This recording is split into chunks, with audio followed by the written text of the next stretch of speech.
Hello, Mike King here, Freight Buyers Club's in Miami, and of all companies, we've got a representative from the Port of Hamburg Marketing, in fact, Mathias Schulz. Welcome to the Freight Buyers Club. Thank you very much. Bit of housekeeping today. This content today is produced by Ontigos Cloud. So, Mathias, Hamburg, you've been announcing quite a lot during 2025 of major investments in terminal upgrades. You managed to attract a lot of investment. What's the thinking behind it? And can you sort of break down for us who exactly is making these investments and what it means for the port and port users? Yeah, you're right. The major announcement was the so-called Transformation Waltershofer Hafen, the area that you can see behind me on the picture. Where we have the two largest container terminals in Hamburg, and one of the operators, Eurogate, namely, their terminal will be enlarged, and this will be combined with the restructuring of the port area and an enlargement of the turning circle in front of the Waltershofer Hafen, which will be enlarged from 480 meters to 600 meters diameter, which means moving the ships into the Waltershofer Hafen will be much, much easier in the future, and which will lead to a saving of time. This is the Waltershof turning basin. So does this allow larger container vessels to come into the port, or does it just allow you to handle them quicker? It will be easier to handle and be quicker. So we already accommodate the largest ships, 24,000 TEUs, of course.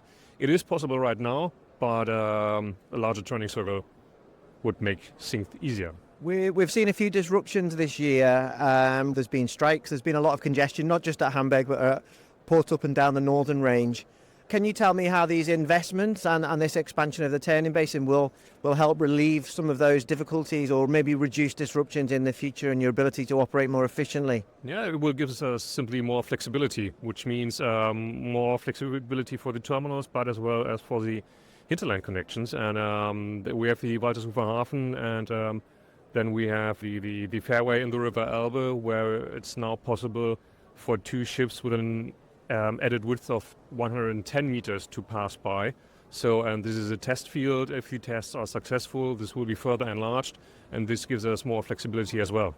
And how have you been doing on volumes this year? You've seen some significant growth. Can you tell me where's been growing quickest? Maybe there's been, obviously we've had quite a few changes in tariff policy from the US. I mean, has that affected your volumes on the transatlantic, for example, or is this all about growth to and from Asia?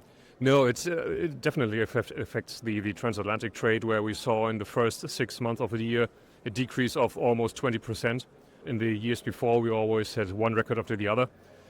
Not this year, but on the other hand, we have growth with China, we have very good growth with India and Malaysia. And on the other hand, we are seeing good figures for the Baltic Sea area, where Denmark, Finland and Poland develop very positively. Can you tell me a little bit about the hinterland as well? There's been talk for a number of years about expanding your rail capacity out of Hamburg. Has there been any progress made there? Well, the port itself, the Hamburg Port Authority and the Hafenbahn, which runs the tracks in the Port of Hamburg, are permanently working on progress. But of course, on a certain point, the tracks belong to Deutsche Bahn, and this is the point where then the Deutsche Bahn has to invest. Right now, for example, there are plans to build a new track into the south from Hamburg to Hanover.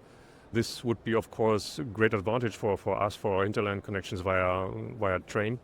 But of course, this is a process which will take a little bit of time. Okay, well, we're talking about time. Let's look at some timelines. What's the timeline for that potential rail expansion, if you can give me any sort of idea? And also, what's the timeline for the capacity expansions on the hinterland, on the terminal side? So when it comes to the new tracks to Hanover, to be honest, I can't tell, because I think right now no one knows really, because the process just started a few weeks ago, so no one can really tell how long this will take. This is the endless problem that we have in Europe when we're trying to build infrastructure. Yes. To answer short, yes, of course it is. Yeah, and on the other hand, of course we are always trying to make the terminal operations in Hamburg more effective. And this happens permanently. Digitalisation, of course, is a huge topic on that. But the Hamburg Port Authority is, kind of a front runner when it comes to digitalisation. Well, do you want to tell me a bit more about investments in digitalisation? How's that going to help customers? Well, it makes work for customers easier. If you have a single window of entry, we will establish, or we already have established in in Hamburg, a marketplace where customers can look up for all the digitized services in the Port of Hamburg. And of course, the companies are invited to be part of this platform, to have one face to the customer, so to say. You're a major player in terms of receiving imports from Asia. This is the Asia-Europe trade, big driver of global container market. What happens if, as seems sort of increasingly more likely, the Suez Canal reopens the container traffic, maybe at some point in the next 12 months? All the talk, certainly on the Freight Buyers Club, has been we're going to see chaos. Have you got a plan for this? Well, I would say, there will be chaos, and no one has really a plan, because it would disrupt everything on the Europe for Asia trade. But there is no specific plan. We will handle one ship after the other. Yes, there will be congestions, of course, when it comes to the river Elbe, etc. But we cannot do more than trying to handle one ship after the other. And after, let's say, 5 or 6 weeks, hopefully the situation will be solved. And can you give me maybe a prediction for 2026? Are you expecting to see pretty rapid rates of growth, or are you slightly worried about the consumer market in Europe? How you see it? When you're talking to customers, how positive are they about next year? It's really hard to tell. So we not even try to do any predictions for 2026. We saw some pretty good figures for 2025 so far, and the result for the first 9 months will somehow continue the trend of the first 6 months. But 2026 is so hard to tell, because what you said, the consumer market is not doing very good in Europe, especially in Germany.